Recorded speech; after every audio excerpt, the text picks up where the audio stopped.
5 months married and still feels like a fairy tale. 5 buwan pa lang simula nang magpakasal sina EA de Guzman at Shira Diaz noong August 2025, pero ramdam na ang saya ng kanilang married life. Sa isang exclusive interview, 3 salita ang ginamit nila para ilarawan ang bagong yugto ng kanilang buhay: amazing, challenging, at successful, at bawat isa ay pun ng kilig at realizations.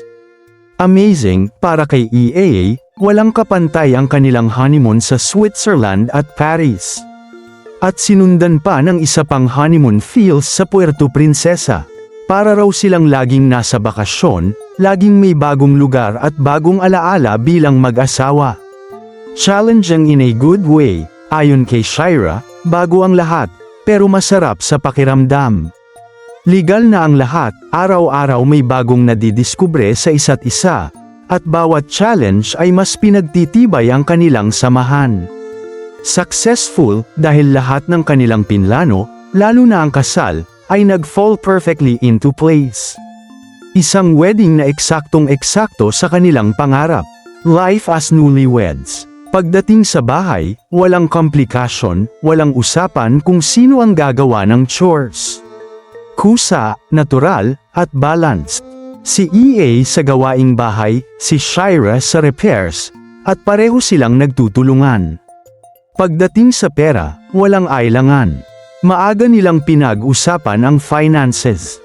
May joint account para sa bahay at pamilya, may personal accounts din para sa sarili, salary-based at malinaw ang usapan para iwas away at mas lalong tumibay ang tiwala.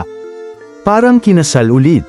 Sa kanilang honeymoon-themed shoot sa Puerto Princesa, pakiramdam nila ay second wedding na kulang na lang bisita. May rain effect shoot pa na inspired ng The Notebook, isang first-time experience na mas lalong nagparomantic sa dalawa. Cute at unforgettable moments. Aminado ang mag-asawa, imbes na I do, ang nasabi nila sa pari ay yes, father. Isang nakakatuwang blooper na ngayoy bahagi na ng kanilang love story. Para kay EA, hindi rin niya makakalimutan ang pag-abot ng kamay ni Shira mula sa kanyang ama. At ang emosyonal na first dance niya kasama ang kanyang ina.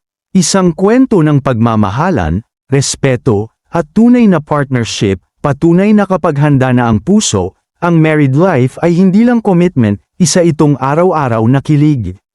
Like, subscribe, at comment kung kinilig ka rin sa love story nina EA at Shira.